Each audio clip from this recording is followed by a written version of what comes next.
नमस्कार। नमस्कार। आज कसम से मुझे ऐसा तकलीफ और दर्द हो रहा है। इन बेचारे बेबस और लाचार हमारे पास अंसारी फैमिली बैठी है। 2 दिन से बोले कि वो मेरे ऑफिस के चक्कर लगा रहे थे। मैं दीव था, कल मैं यहाँ ऑफिस पे नहीं था। आज वो मेरे पास सुबह सुबह आए और उन्होंने अपनी दर्द भरी कहानी और उनके साथ उनके जीवन में जो घटित घटना हुई है, दर्द भरी घटना, उसके बारे में जब मुझे कहा और मुझे जब उन्होंने अपनी बातें बताई,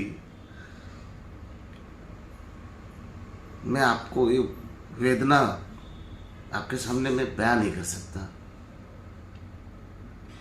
और यहाँ पर प्रशासक प्रफुल्ल भाई पटेल इतनी बड़ी बड़ी डींगे मारते हैं कि हमारे प्रशासन में यहाँ पर बेबस और लाचार और पर जुल्म नहीं होता।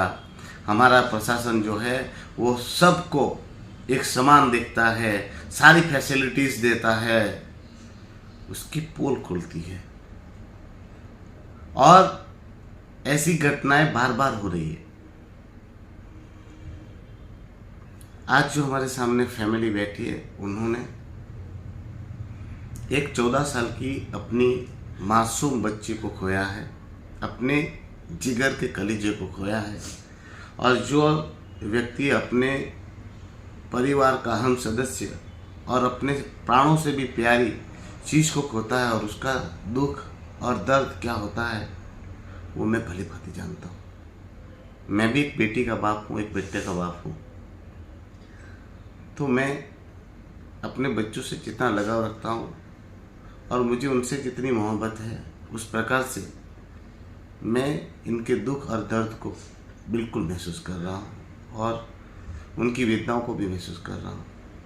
तो इस बात पर ही मैं आपके सामने इनकी बातें लेकर आपके सामने आया हूँ। और आप सब तय कीजिए कि क्या हमारे प्रदेश में इसी प्रकार से बेबस और लाचारों पर इसी प्रकार से जुल्म होता रहेगा और हमारा प्रशासन इसी प्रकार से मनमानी करते हुए लोगों के बच्चों को छीनता रहेगा। देखिए और सुनिए उनकी ही ज़बानी कि इनके साथ किस प्रकार से नाइंसाफ़ी हुई है। उनकी बच्ची उनके गोदों से छीन ली गई और किस प्रकार से उन पर जुल्म हुआ और पूरा प्रशासन उनके साथ किस प्रकार से अत्याचार कर रहा है, वो उनके ही ज़बानी सुनिए। बताइए आपका नाम क्या है भाई साहब? फिरोज अंसारी। और आपकी पत्नी का नाम? सबीना बीबी। अच्छा, आपकी बेटी का क्या नाम था? जीनत खातून। अच्छा, वो कहाँ पढ़ती थी? रिंगनवाड़ा नई स्कूल में। जो नई स्कूल रिंगनवाड़ा में बनाई है वहाँ पर। कौन सी कक्षा में? 9वीं में। अच्छा, आप मुझे बताइए कि घटना क्या हुई? घटना ये है कि 21/9 को स्कूल से फ़ोन आया कि आपकी लड़की को चक्कर आया था, वो गिर गई थी सीढ़ी में, कुछ बीमार थी क्या, वो बुखार उखार थी क्या? मैंने बोला नहीं, कुछ नहीं था। हाँ। तो वहाँ से फिर मैंने 10 बजे गया, बच्ची को लेके घर पे गया। घर पे मैं बोला बेटा 12 बजे मैं लंच टाइम में आ जाऊँगा और आपको लेके जाऊँगा अस्पताल पे। तो अस्पताल पे लेके गया, डॉक्टर बोले लंच टाइम हुआ 12:15 बजे, 3 बजे आओ। 3 बजे लड़की को मैं बोला चल बेटा 3 बजे आएंगे। लड़की बोली पापा मुझे चक्कर ज़्यादा आ रहा है, इधर ही कहीं मिट्टी में सुला दो हमको रोड में। अच्छा। मैं ले जाके जैसे रोड चढ़ा स्कूटी लेके, वो लड़की बेहोश हो गई। बिजली दफ्तर से कोई मैम आई, वो फट से पकड़ ली, बोली जल्दी ले जाओ इमरजेंसी वार्ड में। मैं लेके गया, वहाँ पे खाली खून चेक किया और प्रेशर चेक किया कि बोलती शुगर पेशेंट थी क्या पहले से। मैं बोला नहीं मैम, ये कुछ बीमार नहीं थी ये कभी। तो फिर मैंने इमरजेंसी वार्ड में सुलाया और एक इंजेक्शन लगाई नर्स ने। उसके बाद मैं बीवी को लेके आया, उसके बाद बीवी को मैं सौंप दिया गया और मैं बोला घर पे थोड़ा फ्रेश होके आता हूँ। उसके बाद इनकी कहानी है। फिर उसके बाद मेरी लड़की को बॉटल चढ़ाया गया सर। बॉटल चढ़ाने के बाद पूरा दिन निकल गया, कोई डॉक्टर नहीं आए, कोई भी डॉक्टर नहीं कि बच्चा इमरजेंसी वार्ड में है, जाके हम देखे, भर्ती लिया है। फिर मैंने बोला 3 बजे मैं डॉक्टर के पास लेके जाती हूँ, तो बोला नहीं अभी डॉक्टर आएंगे। पूरी रात निकल गई, बच्चा मेरा रात में 3 बजे के लगभग चक्कर आके गिर गई। मैं नर्स को डॉक्टर को दोनों को आवाज लगाई, नर्स दौड़ के आई। फिर उसके बाद डॉक्टर आई पीछे से, बोलती बहन क्या तुम नाटक करती, तुम्हारी लड़की तो ठीक है, ऐसा बोली और वो चली गई। फिर बाद में उन लोगों ने बॉटल लगा दिया लड़की को। खाली मेरी लड़की बोलती मम्मी मेरे को बहुत चक्कर आ रहा है, बहुत पेट में दर्द हो रहा है, जलन दे रहा है, मम्मी यहाँ से लेके चलो, मम्मी नहीं बचूंगी, मम्मी यहाँ से मारवाड़ लेके चलो। फिर मैंने सुबह सिस्टर आई, मैं सिस्टर को हाथ जोड़ के विनती की, आप लोग से होता है तो आप लोग करो इलाज, और नहीं होता है तो मारवाड़ रिपेयर कर दो, नहीं तो हमको एम्बुलेंस तो हम खुद लेके जाते हैं मारवाड़। बोलती है नहीं हम एम्बुलेंस नहीं दे सकते हैं।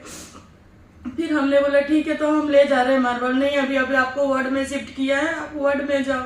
वार्ड में जाने के बाद में बोला अभी डॉक्टर आएगा, कोई डॉक्टर नहीं आया। मेरा बच्ची ऐसे ही छटपटाती रही, खाली आती है बोतल लगा के चली जाती है। 3 बजे में बच्चे को लेके कार्ड लेके मैं नीचे उतर रही थी 10 नंबर वार्ड में। मैं बोली डॉक्टर को मैं दिखाऊंगी तो कुछ तो बोलेंगे, बाहर भेजना है चाहे नहीं भेजना है। उन लोगों ने बोला आप बच्चे को लेके वार्ड में चले जाओ। बच्चे को लेके मैं चली गई वार्ड में। ऐसे एक पूरा दिन निकल गया, शुक्रवार का दिन पूरा निकल गया। रात में 7:30 बजे हमने श्रद्धा में नाम लिखाया, हम प्राइवेट में लेके जाएंगे, आप हमको एम्बुलेंस दो नहीं तो हम बच्चा लेके जाएंगे। तो बोली डॉक्टर आ गई है, आप डॉक्टर से मिल के जाओ। 7:45 बजे एक मैडम आई, वो देखी, बोलता बच्चा का कंडीशन बहुत खराब है, आपको मैं मारवाड़ भेजती। मुझे पता नहीं था कि बच्चा का कंडीशन इतना खराब है। उसने तुरंत मारवाड़ भेजा। मारवाड़ में 15 मिनट आईसीयू में रखा, आईसीयू से फिर सिलवास भेज दिया। हाँ सिलवास जाते जाते मेरा बच्चा खत्म हो गया सर, मेरा बच्चा नहीं बचा सर। तो मतलब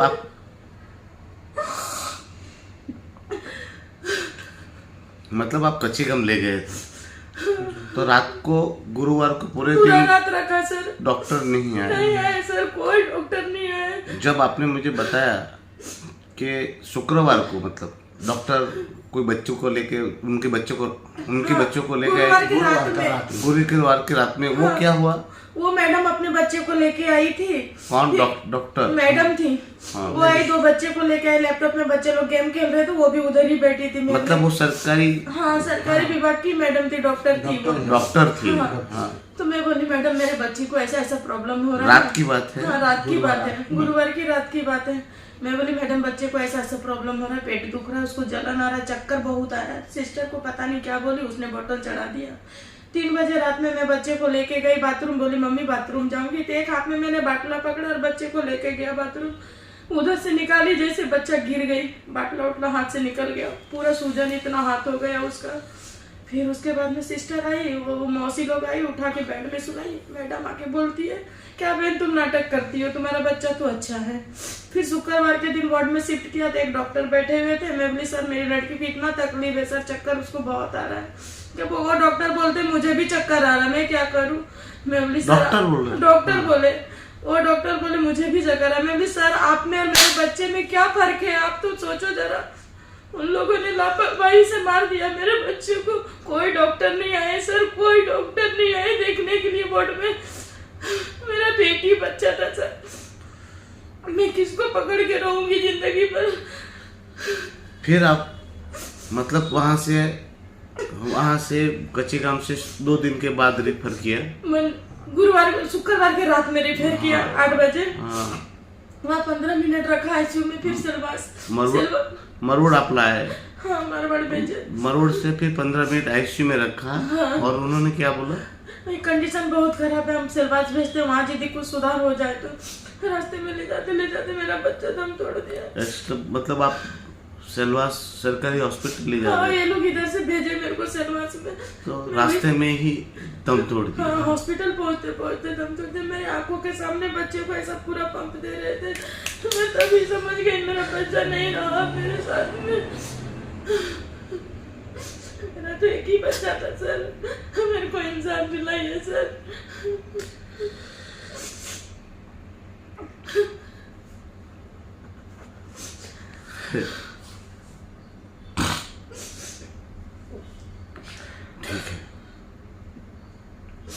फिर आप लोगों ने पुलिस कंप्लेन की? फरियाद? हाँ हाँ, क्या हुआ? वहाँ पे बोले क्या क्या हुआ है, बार बार दोहराने के लिए बोलते हैं कि फिर से बोलो क्या हुआ, फिर से बोलो क्या हुआ। हमने तो जैसे हुआ वैसे ही बता रहे बार बार। तो वहाँ से लेके गए जो लालू भाई के रोड में पुलिस चौकी है, हाँ, वहाँ पे लेके वहाँ हम लोग को बोले तुम लोग बाहर रहो। बाहर हम लोग रहे, आधा घंटा के बाद फिर चलो अस्पताल में पहुँचो। अस्पताल में पहुँचे, हम लोग को बोले पुलिस वाले कि तुम लोग बाहर रहो, नहीं तो अंदर जाओगे तो लड़ाई हो जाएगा। 1-1.5 घंटा पुलिस वाले क्या लेन देन किया उन लोग को पता नहीं चला। हम लोग को फिर बोले कि चलो फिर पुलिस चौकी में।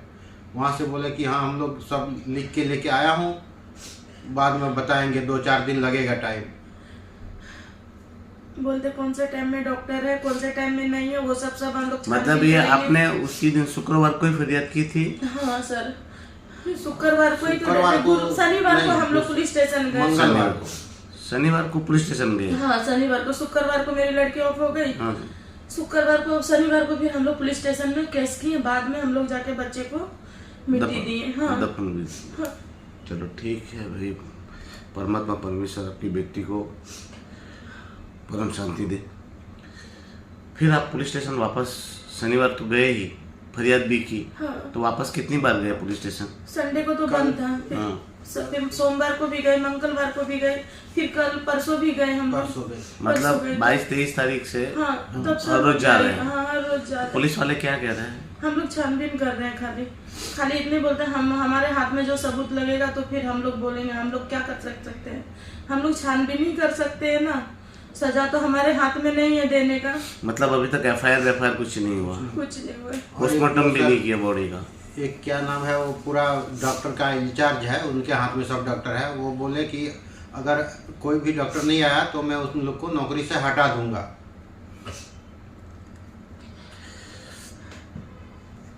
उनका नंबर भी है मेरे पास, जो इंचार्ज है डॉक्टर का पूरा। अब आप बताइए, आप लोग तय कीजिए। मैं भी एक बेटी और एक बेटे का बाप हूँ। बच्चों को जन्म के बाद, छोटे से बच्चे को हम कितनी जद्दोजहद और कितनी तकलीफ और मुसीबत के बाद उसको बड़ा करते हैं। भले माँ बाप भूखे हो जाए, रह जाए, मगर बच्चे के लिए वो कुछ भी कर जाने के लिए तैयार रहते हैं। वैसे में सिर्फ और सिर्फ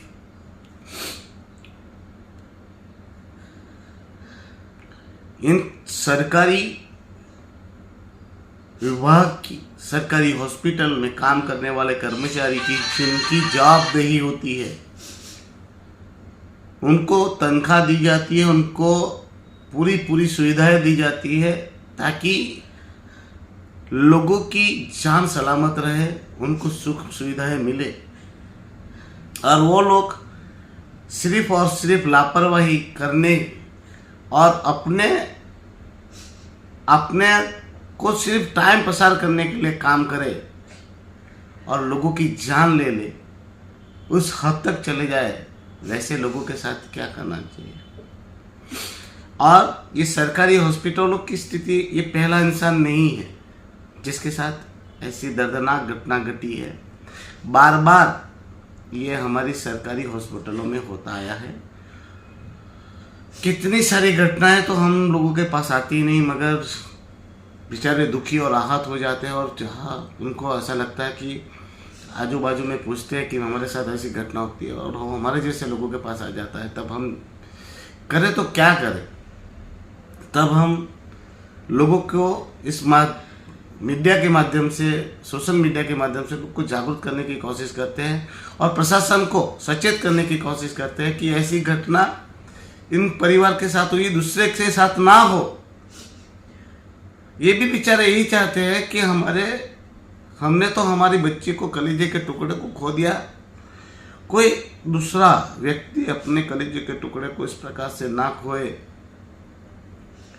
इसलिए वो चाहते हैं कि हमारा पुलिस प्रशासन तुरंत कार्यवाही करे और जो भी इस घटना के जिम्मेवार है उस पर कार्यवाही करे। और मैं प्रशासन से भी निवेदन करता हूं कि जल्द से जल्द ये हॉस्पिटलों की जो ऐसी दयनीय स्थिति है उसकी समीक्षा करे और तुरंत से तुरंत कार्यवाही, सख्त से सख्त कार्यवाही करके हॉस्पिटल की सुविधाओं को सुधारे। दुखद है, हॉस्पिटलों की स्थिति में बड़ी बड़ी बिल्डिंगें, बड़ी बड़ी इमारतें बना देने से, इक्विपमेंट बड़े बड़े ला देने से कोई फायदा नहीं होने वाला। लोगों की जान और माल की अगर सुरक्षा नहीं होती है तो उससे कोई विकास कार्य के उस विकास प्रोजेक्ट से हमें फायदा नहीं होने वाला। हर रोज सरकारी हॉस्पिटलों में इसी प्रकार से गरीब व्यक्तियों के साथ अन्याय और अत्याचार हो रहा है और हमारा पुलिस विभाग सिर्फ और सिर्फ पैसे वाले लोगों के लिए काम करता हो, ऐसा हर रोज कोई ना कहीं से सुनने को मिलता है। हर रोज गरीब लोगों के हेलमेट, लाइसेंस, काले काज वगैरह से परेशान करने से ही ये प्रदेश का भला नहीं होने वाला। इन गरीबों को न्याय देना होगा, दिलाना होगा। पुलिस की वही जवाबदेही है, उसी के लिए आपको तनख्वाह देती है और आपके जिस्म पर वर्दी दी गई है। उम्मीद करता हूं पुलिस प्रशासन इन बेबसों को, लाचारों को न्याय दिलाएगा और प्रशासक प्रफुल्ल भाई पटेल जी और हमारे यहाँ बैठे हुए अधिकारीगण तुरंत इस घटना की जांच करेंगे और दोषियों पर सख्त से सख्त कार्यवाही करेंगे। मैंने हमारे यहाँ ग्राम सभा में भी यही मुद्दा उठाया था कि सरकारी हॉस्पिटलों में बहुत ही दयनीय स्थिति है। हॉस्पिटलों में मैंने इनसे जब सुना कि हॉस्पिटलों में नाइट ड्यूटी पे डॉक्टर अपने बच्चों को लेके आती है और बच्चों के साथ गेम खेलती है और जब बच्चे को वहाँ पर पेट में दर्द है, वो गिर जाता है, तो डॉक्टर अपने बच्चों के खेल में बाधा पहुँचाने के लिए उनको डांटती है कि तुम्हारा बच्चा ठीक है। पानी का बोतल चढ़ा चढ़ा के बोले कि हमारी बेटी को मार दिया गया।